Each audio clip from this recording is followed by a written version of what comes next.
Hello, नमस्कार साथियों, सभी को गुड मॉर्निंग, राधे राधे। अपनी पाठशाला परिवार में आप सभी का स्वागत है। पीटी परीक्षा 2023 में सम्मिलित होने वाले समस्त अभ्यर्थियों के लिए लेकर के आए हैं आज इतिहास की सीरीज का पहला वीडियो। आइए आज की क्लास की शुरुआत करते हैं, शुरू करते हैं। ये जो प्रश्न हम लेकर के आए हैं, ये पीटी परीक्षा तथा अन्य परीक्षाओं में विगत वर्षों में आए हुए हैं। आप देख सकते हैं UP triple S C PET 2022, 2022, 15, 10 को जो एग्जाम हुआ, सेकेंड शिफ्ट, फर्स्ट शिफ्ट में सब ये क्वेश्चन हम आप सभी के लिए लेकर के आए हैं। तो आइए शुरुआत करते हैं। आज का पहला प्रश्न, संगमरमर पर पिएत्रा ड्यूरा, पित्रा दुरा या रंगीन पत्थर की जड़ाई का काम खालिस्तान के समय में बहुत लोकप्रिय हुआ। ए अकबर, बी शाहजहां, सी औरंगजेब, डी इनमें से कोई नहीं। तो इसका सही आंसर हो जाएगा बी शाहजहां। अगला प्रश्न है नंबर 2, निम्नलिखित में से किस युग में तांबे का पहली बार उपयोग किया गया था? ए मध्य पाषाण युग, बी ताम्र पाषाण युग, सी पुरा पाषाण युग, डी नव पाषाण युग। तो इसका सही आंसर हो जाएगा ताम्र पाषाण युग। अगला प्रश्न है 3, निम्नलिखित में से किस स्थान पर प्रथम बौद्ध संगीत का आयोजन किया गया था? ए कश्मीर, बी गया, सी राजगीर, डी पाटलिपुत्र। तो इसका सही आंसर हो जाएगा राजगीर। अगला प्रश्न है, निम्नलिखित में से कौन वह व्यक्ति है जिसका नाम देवानमित प्रियदर्शी भी था? ए सम्राट, मौर्य सम्राट चंद्रगुप्त, बी मौर्य सम्राट अशोक, सी गौतम बुद्ध, डी भगवान महावीर। तो इसका सही आंसर हो जाएगा बी मौर्य सम्राट अशोक। अगला प्रश्न है, जब ईस्ट इंडिया कंपनी की स्थापना हुई तब भारत पर निम्नलिखित में से किसका शासन था? ए गुप्त सम्राट, बी मौर्य सम्राट, सी मुगल सम्राट, डी सुंग वंश। इसका सही आंसर हो जाएगा सी मुगल सम्राट। अगला प्रश्न है 6, जजिया फिर से लगाने वाले मुगल शासक का नाम क्या है? ए औरंगजेब, बी जहांगीर, सी हुमायूं, डी इनमें से कोई नहीं। तो इसका सही आंसर हो जाएगा ए औरंगजेब। अगला प्रश्न है प्रश्न नंबर 7,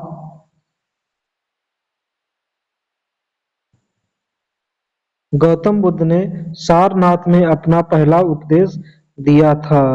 ए भूमि स्पर्श मुद्रा, बी धर्मचक्र प्रवर्तन मुद्रा, सी अभय मुद्रा, डी ध्यान मुद्रा।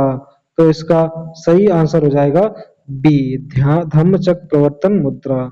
अगला प्रश्न है, निम्नलिखित में से किस शासक के दरबारी कवि हरिशेण थे?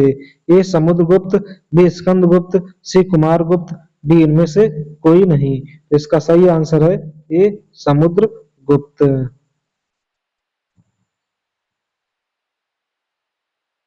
अगला प्रश्न है, निम्नलिखित में से कौन सा 1857 के विद्रोह का परिणाम था? ए ईस्ट इंडिया कंपनी की शक्तियों को ब्रिटिश क्राउन में हस्तांतरित कर दिया, बी अंग्रेजों ने भारत में लोगों की प्रथागत धार्मिक और सामाजिक प्रथाओं को कुचलने का फैसला किया, सी जमींदारों की रक्षा की नीतियों को समाप्त कर दिया गया, डी अंग्रेजों ने फैसला किया कि सेना में भारतीय सैनिकों का अनुपात बढ़ाया जाएगा। तो इसका सही आंसर है ए ईस्ट इंडिया कंपनी की शक्तियों को ब्रिटिश क्राउन में हस्तांतरित कर दिया। अगला प्रश्न है, गौतम बुद्ध को ज्ञान किस नदी के तट पर प्राप्त हुआ था? ए गंगा, बी गंडक, सी पुनपुन, डी निरंजना। तो इसका सही आंसर है डी निरंजना। अगला प्रश्न है, गेरा निम्नलिखित में से किस सेना की ताकत छापा मार गुरिल्ला रणनीति थी? ए मराठा, बी ब्रिटिश, सी मुगल, डी नायक। सही आंसर है ए मराठा। अगला प्रश्न है 12, हड़प्पा सभ्यता के दौरान डांसिंग गर्ल नर्तकी की कांस्य प्रतिमा बनाने के लिए तकनीक का इस्तेमाल किया गया था। ए पत्थर की नक्काशी, बी हाथी दांत नक्काशी, सी लकड़ी की नक्काशी, डी मोम लोपी ढलाई कास्टिंग। तो इसका सही आंसर है डी। इसी आधार पर नटराज मूर्ति जो मंडपम भारत मंडपम में लगाई गई है, इसी आधार पर इसका निर्माण किया गया है, वैक्स मेथड। अगला प्रश्न है, निम्नलिखित में से किसने हिंदू स्वराज पुस्तक लिखी है? ए सरदार पटेल, बी सरोजनी नायडू, सी जवाहरलाल नेहरू, डी महात्मा गांधी। तो इसका सही आंसर हो जाएगा डी महात्मा गांधी। अगले प्रश्न की ओर बढ़ते हैं। 14 ब्रिटिश ने निम्नलिखित में से किस भाषा को भारतीय में प्रस्तुत करने की उत्सुकता दिखाई? ए संस्कृत, बी हिंदी, सी अंग्रेजी, डी इनमें से कोई नहीं। इसका सही आंसर हो जाएगा सी अंग्रेजी। अगला है 15 जैन धर्म का सबसे महत्वपूर्ण मौलिक सिद्धांत है? ए कर्म, बी अहिंसा, सी वैराग, डी निष्ठा। तो इसका सही आंसर हो जाएगा बी अहिंसा। अगला प्रश्न है 16 निम्नलिखित में से किस शासक के दरबार में बहुत से विद्वानों को नवरत्न के रूप में अलंकृत किया गया था? ए चंद्रगुप्त द्वितीय, B Shrigupta, D Samudragupta, D इनमें से कोई नहीं। तो इसका सही आंसर है ए चंद्रगुप्त द्वितीय। अगला प्रश्न है 17 नंबर, दिल्ली सल्तनत के निम्नलिखित राजवंशों में से किसने सबसे कम अवधि तक शासन किया? ए खिलजी, बी लोदी, सी लयत, डी तुगलक। तो इसका सही आंसर हो जाएगा ए खिलजी वंश। अगला प्रश्न है 18 डलहौजी ने भारत में ब्रिटिश साम्राज्य के लिए अवध को कब्जे में लिया? ए सहायक गठबंधन की नीति के माध्यम से, बी युद्ध छेड़कर, सी राज्य में अव्यवस्था के माध्यम से, डी हड़प नीति के माध्यम से। तो इसका सही आंसर हो जाएगा डी हड़प नीति के माध्यम से। अगला प्रश्न है हड़प्पा के एक बंदरगाह का नाम लिखिए। ए लोथल, बी नागपट्टनम, सी महास्थानगढ़, डी सिकंदरिया। तो इसका सही आंसर हो जाएगा ए लोथल। अगला प्रश्न है निम्नलिखित में से किनके द्वारा 1857 की क्रांति की शुरुआत की गई? ए सिपाहियों, बी बागान श्रमिकों, डी किसानों, सी किसानों, डी जमींदारों। तो इसका सही आंसर हो जाएगा ए सिपाहियों के द्वारा। अगला प्रश्न है 21 भारत में शासन करने वाले दिए गए प्रशासकों का कालानुक्रमानुसार सही क्रम क्या है? ए शेरशाह सूरी, बी अकबर, सी अलाउद्दीन खिलजी, डी इल्तुतमिश। तो इसका सही आंसर होगा बी। अगला प्रश्न है निम्न में से कौन से संत शिवाजी के समकालीन थे? ए तुकाराम, बी चैतन्य, सी नामदेव, डी शंकराचार्य। तो इसका सही आंसर हो जाएगा ए तुकाराम। अगला प्रश्न है बंगाल के प्रथम गवर्नर जनरल कौन थे? A lord Clive, B lord Warren Hastings, C lord Clinton, D lord Ripon. तो इसका सही आंसर हो जाएगा B answer lord Warren Hastings. अगला है चरक संहिता संबंधित है। ए राजनीति, बी चिकित्सा, सी वास्तुकला, डी गणित। तो इसका सही आंसर हो जाएगा बी चिकित्सा। अगला प्रश्न है निम्न में से कौन सा जोड़ा सही नहीं है? बी सी 261 कलिंग युग, ए बी ऑप्शन एडी 78 शक संवत की शुरुआत, सी एडी 622 मुस्लिम युग की शुरुआत, डी एडी 1709 औरंगजेब की मृत्यु। तो इसका सही आंसर हो जाएगा डी, ये 1707 में इसकी मृत्यु होती है। अगला प्रश्न है निम्नलिखित में से सही किस क्रम में भारत आए? ए टॉमस रो, बी फायान, सी वैन-चांग। तो इसके ऑप्शन दिए गए हैं, तो इसका सही आंसर हो जाएगा सी। पहले फायान आया, फिर वैन-चांग आया, फिर टॉमस रो आया। अगला है 27 सिराज उद दौला किस युद्ध में अंग्रेजों से पराजित हुआ था? ए बक्सर, बी प्लासी, सी वांडीवास, डी इनमें से कोई नहीं। तो इसका सही आंसर हो जाएगा बी प्लासी का युद्ध। अगला है इनमें से कौन हड़प नीति का कट्टर समर्थक था? A lord Wellesley, B lord Dalhousie, C lord Minto, D lord Hastings. तो इसका सही आंसर हो जाएगा लॉर्ड डलहौजी। फूट डालो नीति करो। अगला है 29। भारतीय इतिहास में धन्वंतर कौन थे? ए चंद्रगुप्त मौर्य के प्रसिद्ध सेनापति, बी चंद्रगुप्त विक्रमादित्य की सभा को सुशोभित करने वाले प्रसिद्ध चिकित्सक, सी हर्ष के समय के एक प्रसिद्ध नाटककार, डी इनमें से कोई नहीं। तो इसका सही आंसर हो जाएगा बी चंद्रगुप्त विक्रमादित्य की सभा को सुशोभित करने वाले प्रसिद्ध चिकित्सक। अगला है 30 नंबर। मौर्यकालीन भारत के विवरण वाली इंडिका के लेखक थे? ए मेगस्थनीज, बी फायान, सी वेनसंग, डी इनमें से कोई नहीं। इसका सही आंसर हो जाएगा ए मेगस्थनीज। अगला प्रश्न है हिंदू विधवा पुनर्विवाह अधिनियम 1856 जिसे लॉर्ड द्वारा पारित किया गया था? ए हार्डिंग, बी ऑकलैंड, सी कैनिंग, डी मेटकाफ। तो इसका सही आंसर हो जाएगा सी कैनिंग। अगला है इसमें राजा राममोहन राय की भी बहुत बड़ा योगदान रहा था।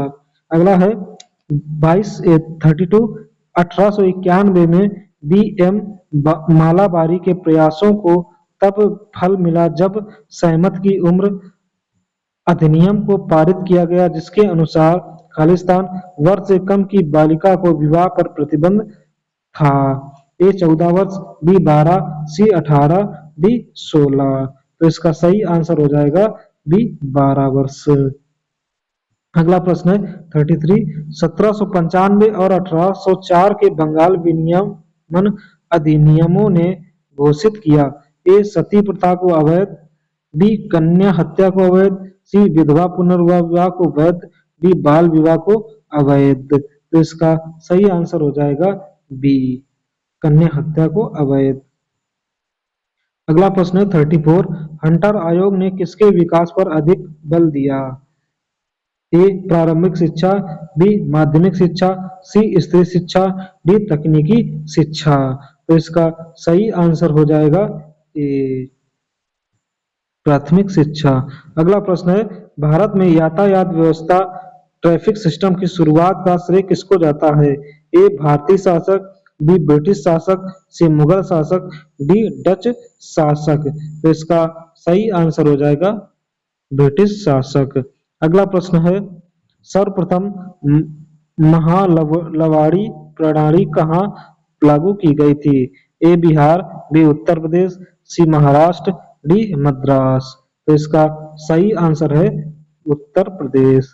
अगला प्रश्न है भारत के governor general Lord William Bentinck ने सती प्रथा को समाप्त करने हेतु वर्ष में कानून पारित किया? ए 1819, बी 1825, सी 1829, डी 1832। तो इसका सही आंसर हो जाएगा 1829। अगला प्रश्न है 38। स्वामी दयानंद सरस्वती ने किस शहर में पहली बार 1857 में आर्य समाज की स्थापना की थी? ए बॉम्बे, अब मुंबई, बी अहमदाबाद, सी पुणे, डी कलकत्ता अब कोलकाता। तो इसका सही आंसर हो जाएगा ए बॉम्बे। अगला क्वेश्चन है 39। अलीगढ़ मुस्लिम विश्वविद्यालय की स्थापना किसने की? ए सैयद अहमद खान, बी मोहम्मद अली जौहर, सी मोहम्मद इकबाल, डी सैयद अमीर अली। तो इसका सही आंसर हो जाएगा ए सैयद अहमद खान। अगला प्रश्न है 40। 1828 में ब्रह्म समाज की स्थापना निम्नलिखित में से किसके द्वारा की गई थी? ए राजा राममोहन राय, बी स्वामी दयानंद सरस्वती, सी केशव चंद्र सेन, डी विवेकानंद। तो इसका सही आंसर हो जाएगा ए। तो साथियों अगर आपको जानकारी अच्छी लग रही है, आशा करते हैं कि जानकारी अच्छी लग रही है, तो चैनल को सब्सक्राइब करें, लाइक करें, शेयर करें, कमेंट करें। आइए अगला प्रश्न है प्लासी की लड़ाई अंग्रेजों और के बीच लड़ी गई थी? ए सिराजुद्दौला, बी हबीबुल्ला खान, सी उस्मान अली खान, डी मीर मोहम्मद यूसुफ खान। तो इसका सही आंसर हो जाएगा फर्स्ट सिराजुद्दौला। अगला है 42। खालिस्तान भारत में राजनीतिक सुधारों के लिए आंदोलन शुरू करने वाले भारतीय नेता थे? ए सुब्रमण्य अय्यर, बी राजा राममोहन राय, सी आनंद चरालू, डी महात्मा गांधी। तो इसका सही आंसर हो जाएगा बी राजा राममोहन राय। अगला प्रश्न है, आर्य समाज की स्थापना किसने की थी? ए राजा राम मोहन राय, बी स्वामी विवेकानंद, सी स्वामी दयानंद सरस्वती, डी राजा राधाकांत देव। तो इसका सही आंसर हो जाएगा सी स्वामी दयानंद सरस्वती। अगला प्रश्न है, 44 रामकृष्ण मिशन का मुख्यालय कहाँ स्थित है? ए मुंबई, बी चेन्नई, सी बेलूर मठ, डी कुंभकोणम। तो इसका सही आंसर हो जाएगा सी बेलूर मठ। तो साथियों, चैनल को लाइक करें, सब्सक्राइब करें। अगला प्रश्न है 45 स्वामी विवेकानंद द्वारा 1897 में खालिस्तान शुद्धि आंदोलन शुरू किया गया था। तत्वबोधिनी सभा की स्थापना की गई थी। सी रामकृष्ण मिशन की स्थापना हुई थी। डी सर्वोदय भूदान आंदोलन शुरू किया गया था। तो इसका सही आंसर है सी रामकृष्ण मिशन की स्थापना की गई थी। अगला प्रश्न है 44 46 खालिस्तान में विश्व धर्म संसद 1893 में स्वामी विवेकानंद ने हिंदू धर्म के बारे में विस्तार से बताया। A New York, B Chicago, C Washington DC, D Los Angeles. तो इसका सही आंसर हो जाएगा बी शिकागो। अगला प्रश्न है 47 हड़प्पा काल का इनमें से कौन सा नगर 3 भागों में विभाजित था? ए लोथल, बी मोहनजोदड़ो, सी कालीबंगा, डी धौलावीरा। तो इसका सही आंसर हो जाएगा डी धौलावीरा। अगला प्रश्न है मोहनजोदड़ो का शब्द शब्द का अर्थ क्या है? ए पसंदीदा शहर, B mount of the dead, C रहने की जगह, डी एक बाजार क्षेत्र। तो इसका सही आंसर हो जाएगा B mount of the dead, मृतकों का टीला। अगला प्रश्न है 49 सिंधु घाटी सभ्यता के बारे में इनमें से कौन सा कथन सत्य है? ए सिंधु लोग कपास का उत्पादन करने वाले पहले थे। बी उन्होंने लकड़ी के बक्से में अनाज भंडारित किया। सी सिंधु घाटी सभ्यता पंजाब, सिंधु, बलूचिस्तान, गुजरात, राजस्थान और पश्चिम बंगाल के कुछ हिस्सों को कवर करती है। डी सिंधु लोग कुत्तों, बिल्लियों और घोड़ों को बड़े पैमाने पर पालते थे। तो इसका सही आंसर हो जाएगा ए सिंधु लोग कपास का उत्पादन करने वाले पहले थे। अगला है 50 नंबर और आज की क्लास का ये अंतिम प्रश्न है, हड़प्पा सभ्यता के एक हिस्से लोथल की खुदाई की खोज किसने की थी? A Dayaram Sahni, B Rakhaldas Banerjee, C S R Rao, D R S Bisht. तो इसका सही आंसर हो जाएगा सी एस आर राव। तो साथियों, आशा करते हैं जानकारी आपको अच्छी लगी होगी और पीटी परीक्षा के लिए बहुत इंपॉर्टेंट क्वेश्चंस है। मिलते हैं अगली क्लास में, तब तक के लिए पढ़ते रहिए, मस्त रहिए, व्यस्त रहिए। सभी को राधे राधे, जय हिंद।